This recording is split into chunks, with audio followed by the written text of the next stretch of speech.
when Fukushima Daiichi was designed, no one ever thought that the nuclear core would melt down. And it's actually not just melted down and is lying in the bottom of the nuclear reactor, but it melted through this 8-inch thick nuclear reactor and is now lying on the floor of the containment. It's probably melted its way partway through the floor too. But what's happened is it doesn't matter if that nuclear core has left the containment, because there's been such high pressures, such high radiation levels, and such high temperatures that all of the rubber seals that held all of the wires and all of the pipes in place have corroded out. So groundwater is coming in and out of the containment. It's in direct contact with groundwater. So now that groundwater is leaking out into the plant dirt between the plant and the ocean. And one thing I've learned as an engineer is you can't stop groundwater. You can divert it and maybe send it to some other place along the site boundary, but you can't stop groundwater. It's too powerful, and it just keeps coming at you day after day after day.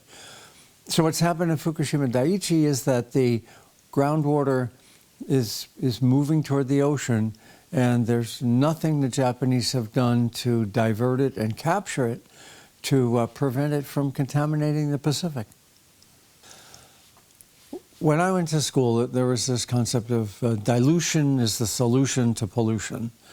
And the Japanese are saying that by releasing huge amounts of radiation into the Pacific, it's being diluted out and no one's in danger. That's wrong. There will be thousands of people in the Pacific Basin who die of that radiation over the life of the radiation, which is 300 years. The issue really is that they won't be able to say it's you who had cancer. They can spread out the exposure over a large enough population that they won't be able to identify who it was who died. But that people will die is certain, and that it'll be tens of thousands of people around the Pacific Basin is also certain. Everybody knows that, and nobody wants to talk about it. Okay.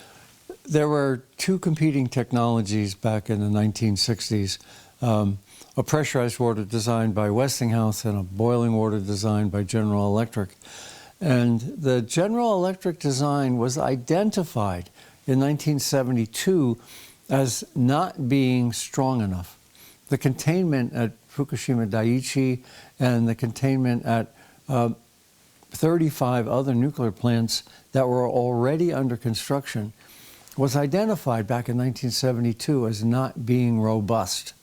And the senior manager at the Nuclear Regulatory Commission said that he didn't have the heart to change it, because if he did, it would have killed nuclear power.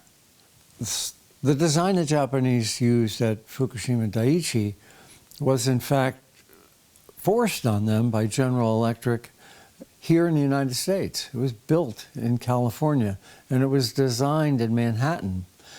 So they didn't have anything to do with any of the critical design decisions that went into making Fukushima Daiichi. They had a design given to them, and they really didn't have the technical expertise to make any significant changes. After the Lucky Dragon 5, the United States State Department stepped in and said, we've really upset the Japanese and we have to convince them that nuclear power is safe. So let's give them some nuclear reactors. And one of the first of those was Fukushima Daiichi. So the Japanese have experienced 2 atomic bombs, a hydrogen bomb, and a nuclear disaster at Fukushima Daiichi, all of which were made in America. I got out of college in 1972, and by 1980 there was already one atomic meltdown at 3 Mile Island. And then in 1986 there was another meltdown at Chernobyl. And then there was a period of 2 decades where there were no new meltdowns, until in 2011 we had 3 meltdowns at Fukushima Daiichi. So that's 5 meltdowns in my career. So 5 meltdowns in 35 years is a meltdown every 7 years, roughly.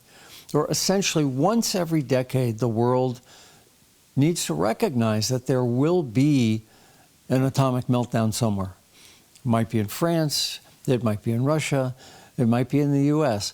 But statistically, we know that roughly once every decade, based on the evidence of the last 40 years, we're going to have a meltdown every decade. Policymakers, though, think that the probability of a meltdown is 1 in a million years for every 400, for the 400 reactors that are out there. So take 1 million and divide it by 400, and you wind up with a meltdown rate of about 1 meltdown every 2,500 years.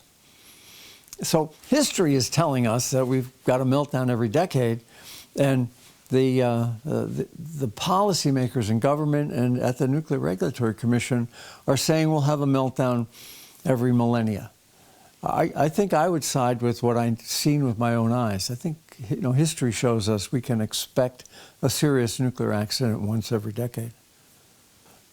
The nuclear reactor inside a nuclear plant is bombarded constantly by neutrons, and it becomes embrittled and it becomes radioactive.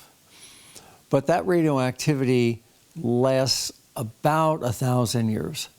So when you shut down a nuclear plant, you've got to store the nuclear reactor and all the pipes and all the contaminated equipment for something on the order of 1,000 years.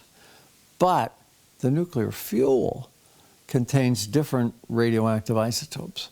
And even if there is no meltdown, you're still going to have to store nuclear waste from the nuclear fuel for 250,000 years, because they have some really nasty isotopes, including plutonium, from which you can make new bombs. In Japan, the Japanese government and Tokyo Electric are proposing completely cleaning up the Fukushima Daiichi site in less than 40 years. Even though the radiation levels at Fukushima are 3 to 10 times higher than they are at Chernobyl.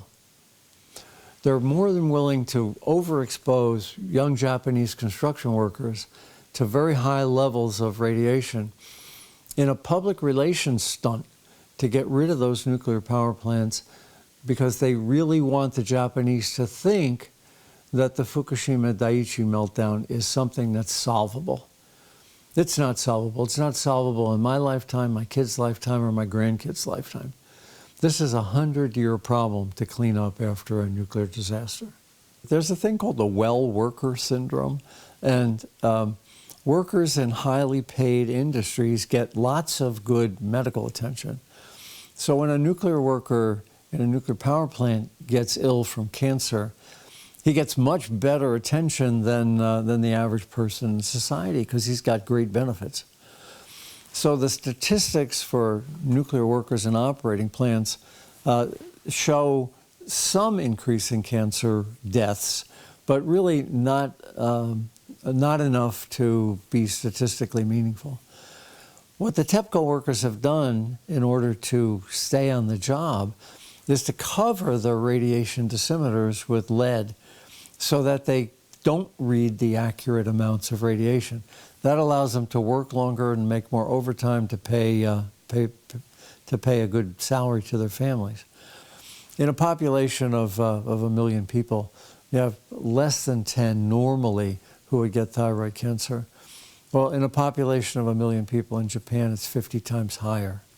Fairwinds has received many reports about people in Japan that have had stillbirths or spontaneous abortions, or cancers that the doctors are telling them couldn't possibly be caused by Fukushima Daiichi.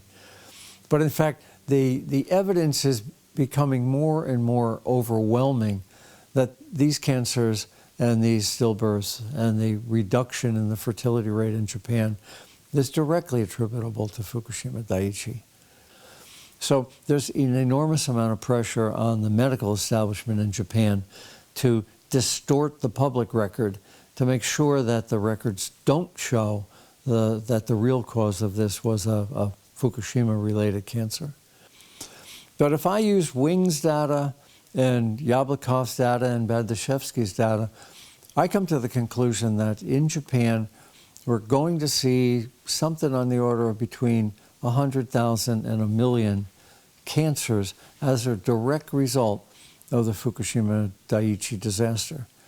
Now, the nuclear establishment is saying less than 1,000.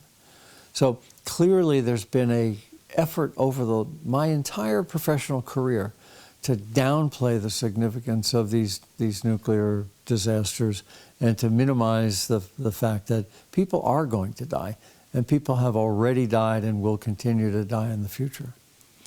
We've detected nuclear fuel in incredibly small particles that have wafted into Japan 300 miles away from the nuclear reactor.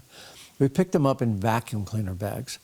The work by Dr. Marco Kaltofen at Worcester Poly is a seminal work on the spread of these hot particles throughout Japan, and in fact, even across the Pacific into Seattle. So the hot particles from the explosion of the nuclear core are something that the nuclear establishment refuses to acknowledge. Those hot particles wind up in your lungs, and they never come out. They're constantly bombarding the fabric of your lungs and cause lung cancers.